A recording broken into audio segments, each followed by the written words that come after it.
Let's look at example 15. Find the stationary points on the curve. So the first one we need to find is stationary points. Again points bermaksud kita nak coordinate x and y.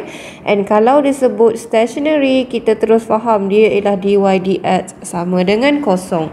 Okay, on the curve. So this one is the curve, given the curve. And the second thing that we need to determine is whether it is a minimum or a maximum. Okay, so pertama kena cari dulu stationary points, and then yang kedua kita kena tentukan adakah dia minimum ataupun maximum. Okay, dengan menggunakan, kita akan guna first derivative test. Sebab tu yang kita baru belajar kan, satu test. Okay, first derivative. Now, first of all, we need to find dulu stationary point. So, given this equation, saya salin balik. Okay, so dy dx is 6x square minus 6 minus 12 equal to 0. Kenapa equal to 0? Sebab dia stationary. Okay, dan baru kita akan cari the value of x. Dia kena macam ni ya. Okay. Jadi, dia punya koordinat untuk x ialah 2 and negative 1. Okay. Then, we need to find value of y at x equal to 2. What is our y? Okay, maksudnya gantikan dia dekat persamaan asal.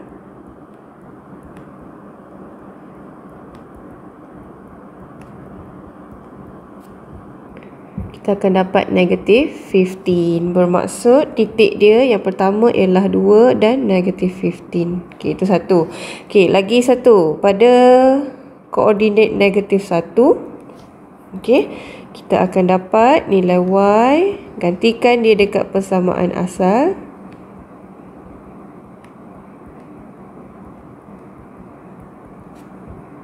Kita akan dapat 12. Jadi titik dia ialah negatif 1 dan 12. Okay, jadi inilah stationary points. Settle untuk yang pertama. Seterusnya, sebab dia kata determine the whether it is minimum or maximum. Jadi kita kena buat test. Kita akan guna first derivative test untuk tentukan adakah dia minimum ataupun maksimum. Seperti yang saya dah explain tadi, in order for us to use first derivative, kita akan tengok dy dx dia di sebelah kiri dan di sebelah kanan. Okey, macam mana kita nak tengok? Disebabkan kita ada dua nilai x. Okey, kita patah balik kat sini ya. Sebabkan kita ada dua nilai x, jadi kita akan letakkan kedua-duanya ke dalam kita punya test kita. Okay, pertama sekali lukis dulu number line. Kita ada negatif 1 dan 2. So kita akan letak negatif 1 dan 2. Okay. Okay, so exactly under negative 1 and 2, kita akan letakkan satu garisan macam tu. Okay. And then kita akan buat table.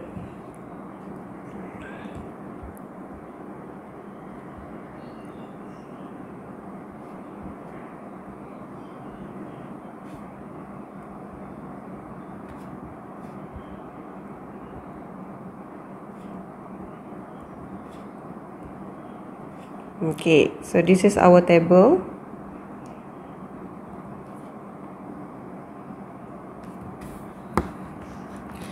Make sure awak akan dapat 4 kolom sebab awak kena ada 1, 2, 3. So awak kena ada 1, 2, 3 dan ni dia punya tajuk kita punya table.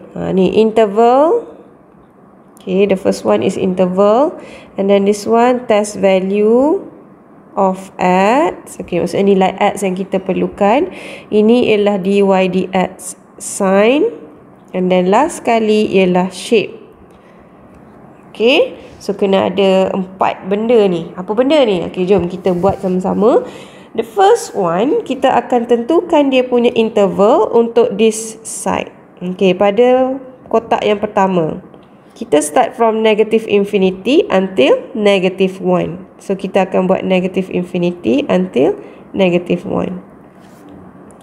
Okey, seterusnya pada kotak yang kedua, kotak yang kedua, kita ada negatif 1 hingga 2. Bermaksud dia negatif 1 hingga 2. Seterusnya yang terakhir, kotak yang terakhir ialah daripada 2 hingga infinity. So, kita stop.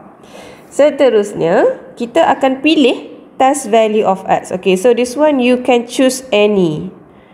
Choose any x in di interval. So dia mesti dalam interval. Contoh kotak yang pertama kita. Yang ni kotak yang pertama kita. Test value of x pada interval ini. Maksudnya you can choose any number from negative infinity until negative 1. Tapi saya cadangkan pilih nombor yang dekat dengan dekat-dekat dengan stationary point kita, iaitu negatif 1 tadi. Jadi kita boleh katakan kat sini negatif 2. Seterusnya, kotak yang kedua, kita akan pilih antara negatif 1 dan 2. Pada negatif 1 dan 2, kita boleh katakan mungkin kosong. We can choose 0 sebab dia tengah-tengah negatif 1 dan 2. Dan seterusnya, di kanan 2, kita akan pilih nombor yang lebih besar daripada 2 lah. Jadi kita akan ambil 3. Boleh? Let's say kita ambil 3. Seterusnya kita akan tentukan nilai tanda sign of dy dx. Kenapa kita tentukan tanda dy dx? Sebab inilah nama kita first derivative test. Maksudnya kita nak test, kita nak tengok apakah kita punya sign untuk first derivative. First derivative bermaksud kita punya nilai dy per dx. Jadi kita kena patah balik kepada kita punya dy dx kat sini. Jadi Miss nak awak masukkan nilai ke semua nilai tadi, iaitu negatif 2, 0 dan 3, masukkan ke dalam persamaan dy dx. Sebab ini first derivative test kita. Masukkan dia. Jadi awak masukkan dia untuk negatif 2, masukkan dekat dy dx, awak akan dapat nilai yang positif. Nanti awak tekan kalkulator, jadi awak akan dapat nilai positif. And then seterusnya, awak masukkan 0. Sebab tadi kita pilih 0. Masuk kat mana? Masuk kat sini. Masuk kat dy dx. Tekan kalkulator awak, masuk 0, awak akan dapat negatif. Seterusnya, masukkan 3 ke dalam persamaan dy dx, kita akan dapat positif. Kita tak kisah pun nilai dia berapa, kita hanya nak tengok dia punya positif ataupun negatif. Kenapa? Sebab kita tahu daripada positive sign, maksudnya dy dx kita sedang menaik. Increasing gradient. Bermaksud gambar kita boleh bayangkan dia menaik macam ni. So kita akan buat satu garisan dia tengah menaik. Untuk the second column, kita ada negative gradient. Negative gradient bermaksud dia akan menurun. Jadi dia akan turun di situ. Seterusnya kita ada gradient yang positif. Dia bermaksud gradient kita akan increasing. Jadi kita akan menaik sampai habis. So, from this shape, kita akan buat conclusion. Kita akan buat conclusion. Cuba awak tengok kita punya graf yang pertama. Bentuk dia bentuk apa? Bentuk dia adalah maksimum. Pada mana dia maksimum? Pada negatif 1. Exactly dekat sini dia akan maksimum. Tetapi pada point yang kedua, iaitu 2, dia akan menjadi minimum. Maksudnya ni bentuk dia, ni maksimum.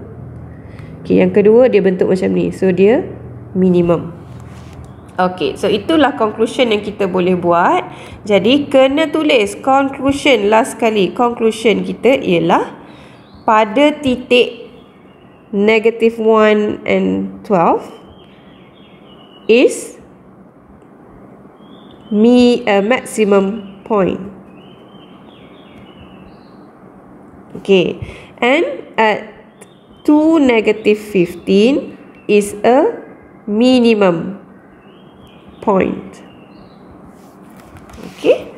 So that is the way how can we determine the stationary point.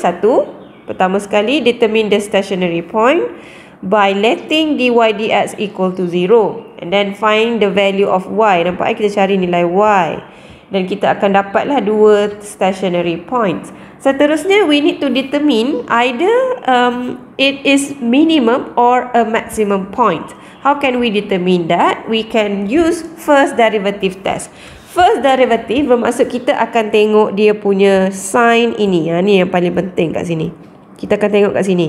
Dia punya dy dx kan, first derivative. Jadi kita nak tengok dia, kita kena tentukan dahulu dia punya test value of x. Okay, you can choose any x yang logik, yang berada dalam interval itu.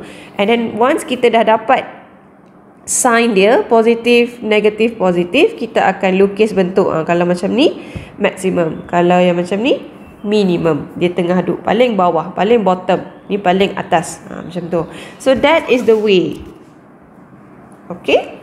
Seterusnya, kita akan pergi kepada soalan yang kedua. Example 16. Miss tunjuk lagi satu supaya awak boleh buat yang ketiga, nanti awak buat sendiri. Okay, the next one, soalan sama. You need to find the stationary points for this curve and determine the nature. Maksudnya dia nak tahulah maksimum ke minimum. Itu soalan dia. Jadi kita akan tentukan dahulu dia punya stationary point. Okay, dy dx is actually equal to 2x minus 16 over x square. Okay, tu kita dah differentiate dia. Samakan dia dengan kosong. Kenapa? Sebab dia ialah stationary. Sama dengan kosong, pegun. So dia kosong di situ. Jadi kita akan find the value of x. Okay, so kita akan simplify kat sini. Dan disebabkan kita punya gradient adalah pecahan, nampak ada pecahan kat sini. Jadi kita samakan dahulu dia punya denominator. Then we get this one. Okay, samakan denominator ya. Equal to 0. Everything is equal to 0. Okay, dan disebabkan dia adalah pecahan. Ni special case sebab dia pecahan dy dx kita ialah pecahan. Jadi you need to consider numerator and denominator. Maksudnya you need to consider the top numerator and denominator as equal to 0. Satu-satu. Okay, to find the stationary point. Jadi kita akan buat satu-satu. 2x cube minus 16 equal dulu dengan 0.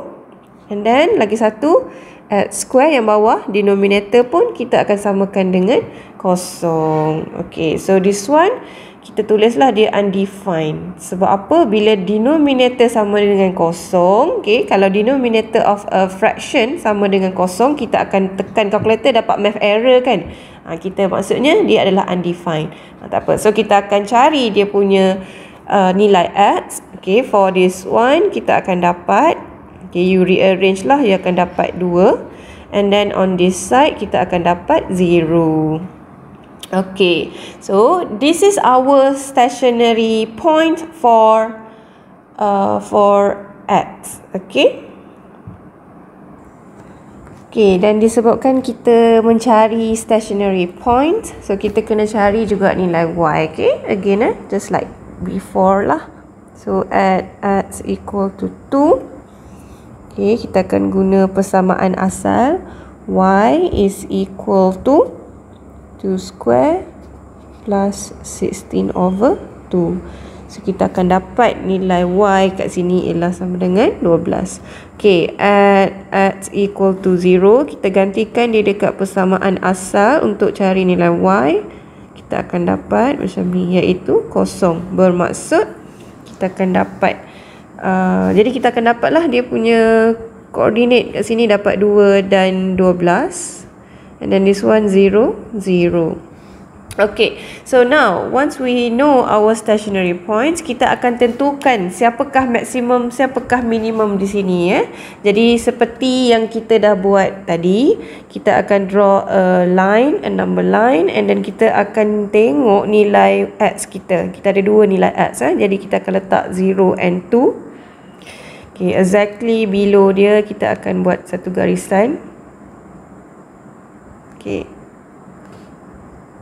like that. So untuk the first one, kita akan tengok dia punya interval. And then di sini ialah nilai x, sini ialah dy dx, dan last sekali dia punya shape.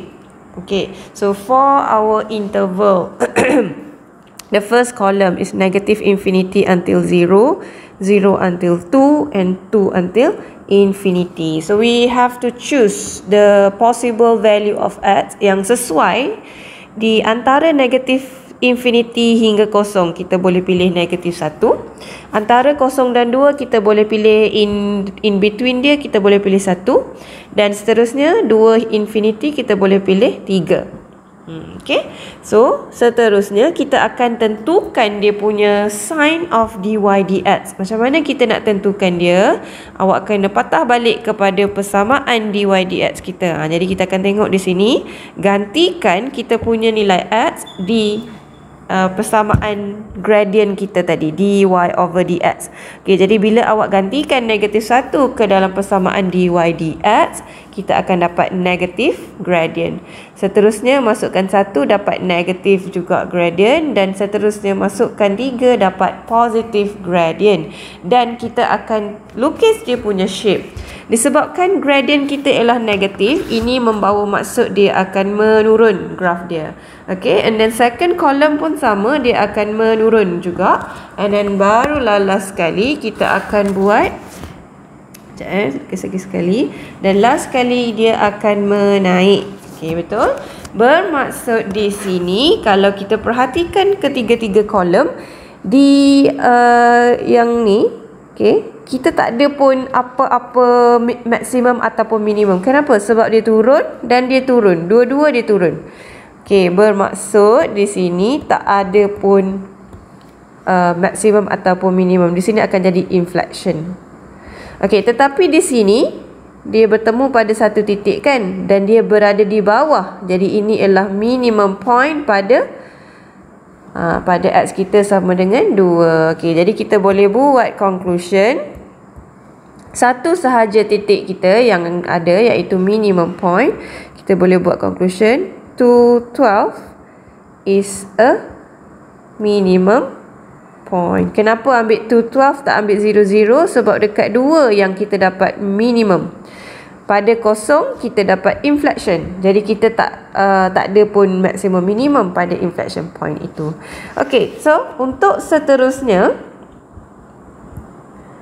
you have to do it by yourself. Okay.